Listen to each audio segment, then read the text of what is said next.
La radio, puis le son sort bien? Oui, ça sort bien. Okay, oui. Entrevue avec Robin Aubert, les coulisses du rire pour la web émission Les Disparus de Les Chicken Swell. Enchantée, je vous dis, je m'excuse, je suis vraiment, c'est mon côté fan versus blogueuse. C'est drôle de vous rencontrer. Comme je disais hors d'onde, je vous suis depuis longtemps. Notre génération, la génération des 20-30 ans, vous êtes Léo Rivard, mais maintenant vous êtes Robin Aubert, réalisateur, comédien. Dans les années 90, vous étiez un Chicken Swell. Vous avez commencé en humour. Ouais. C'est drôle la tournure que vous avez eue dans votre parcours. Bien, étrangement, j'avais... tu sais qu'on a parti du groupe des Chicken Swell, on a parti ça dans le sous-sol chez Daniel Grenier.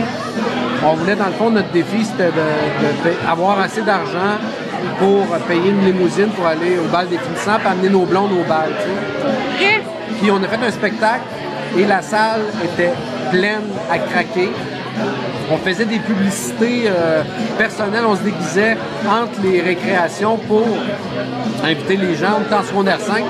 Et étrangement, j'avais un personnage qui s'appelle, c'est la première fois que je dis ça, OK? J'avais un personnage qui s'appelait Damien Jean.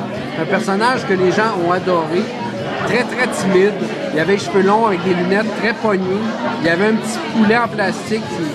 À quelque part, je me suis inspiré de Damien Jean pour faire Léo Rivard. Donc, Léo Rivard vient de Damien Jean qui vient des Chicken Swell, dans le fond. C'est une belle racine de personnage. Donc, au cours des années 90, vous jouez dans l'humour, vous êtes dans les Chicken Swell. Après ça, vous tournez vers le théâtre. Le théâtre, ça vous amène un parcours, vous amène à faire le tour du monde avec la courte destination Monde. Et depuis les années 2000, vous êtes cinéaste, acteur et vous allez vers ça. Là, de retourner à l'humour, est-ce que pour vous, c'est de retourner un peu à vos premières amours?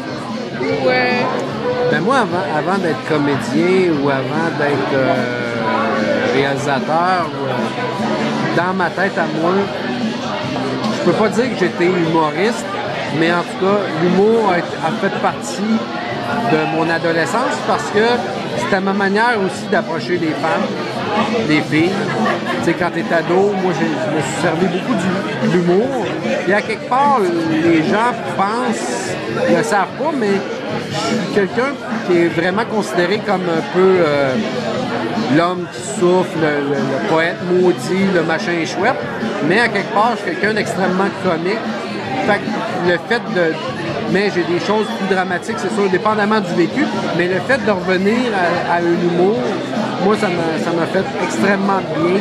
Puis à quelque part, je pense que la vie, n'importe quelle œuvre qu'on devrait faire, ça peut pas être juste dramatique, parce que la vie, c'est pas juste dramatique. C'est comique et dramatique. Et dans n'importe quel travail que tu fais, il faut qu'il y ait un peu des endroits où que les gens rient un peu, tu sais. Fait que, mais ça, c'était un plaisir extraordinaire parce que c'est mes chums, je les aime. Comment le projet s'est fait? Est-ce que c'est vous qui êtes allé les voir? C'est eux qui venaient vous voir? Comment... C'est les gars qui m'ont approché. Puis à quelque part, ça n'a pas été long que je dise oui parce que quand t'es meilleur chum, dans la vie, tu te demandes de travailler avec eux. Mais je savais que ça ne serait pas de tout repos quand même parce que les gars sont exigeants, sont rigoureux. Moi aussi, mais je voulais pas les décevoir, c'est ça. Tantôt, Daniel, en entrevue, me disait que ça a été facile de travailler avec vous parce que c'était comme si vous lisiez dans leurs pensées.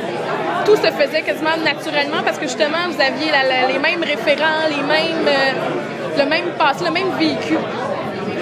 Ben, quelque part, tu regardes Saint-Martyr-des-Damnés ou À l'origine d'un cri, inévitablement, cette base-là, tu sais, quand tu fais une soupe, ça te prend une base là, de poulet, là, mais cette base-là, je suis allé la chercher ado en Chicken Swell.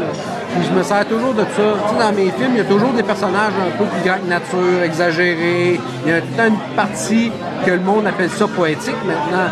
Mais ça peut être absurde pour les Chicken Swell, mais ça demeure que la base, on l'a. Notre univers, on se l'est créé ensemble. C'est juste que les chicks sont partis de leur bar, moi je suis parti de mon bar, là on s'est recroisés. Moi j'ai amené mon expérience, eux autres ont amené leur expérience, puis ça a été...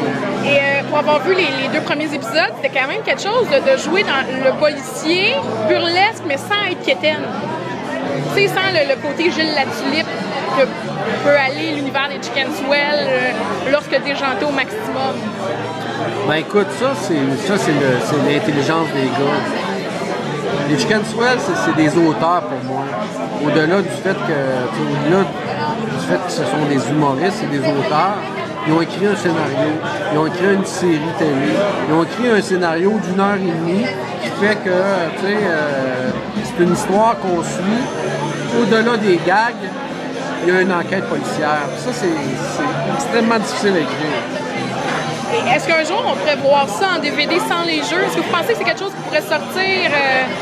Parce qu'on a dit qu'il y avait 2 heures de visionnement en tout. Moi, à mon sens, parce que dans un mois, la série va être présentée à tout.tv. OK, en version linéaire, okay, sans que les gens aillent à jouer, parce qu'il y en a qui n'aiment pas ça jouer. Donc, la version, tu vas pouvoir regarder la série linéairement, dans le sens que tu peux même l'écouter pendant 1h30 et t'écouter la série, là, comme si tu écoutais un film, dans le fond. Hein. C'est bien pour les gens qui vont voir sans jouer, justement. Et sinon, vous, Robin Aubert, qu'est-ce qui arrive avec vous? Je veux prendre de vos nouvelles, parce qu'on vous voit un peu moins. On vous a vu l'année passée dans le Gentleman, vous avez repris le comédien, mais côté réalisation, est-ce qu'il y a d'autres beaux projets de films qui s'en viennent? Est-ce que vous allez nous sortir quelque chose bientôt? Bien là, cette année, j'ai plutôt joué. Présentement, je suis dans le film Amsterdam, qui est à l'affiche. Je suis acteur là-dedans, d'un de mes grands amis. Sinon, je vais faire participer à un autre film, Miraculum de Pods. Ensuite de ça, c'est le film... C'est des belles rencontres, ça. Oui, c'est ça. Ouais. Ça doit être spécial, une rencontre Pods et Robin Aubert. Vous avez des univers, vous avez des couleurs semblables, si on veut. Oui. Moi, en tout cas, j'aime ça aller travailler comme acteur pour d'autres réalisateurs parce que, ça me fait découvrir autre chose, puis ça me fait rafraîchir ma mémoire, rafraîchir mon cerveau. Là, après ça, je tourne pour Stéphane Lapointe, on s'en va en Louisiane avec Michel Côté puis Antoine Bertrand pour Les Maîtres du Suspense. On a commencé à tourner à Montréal, puis on finit en Louisiane d'ici 3 semaines, je m'en vais là-bas.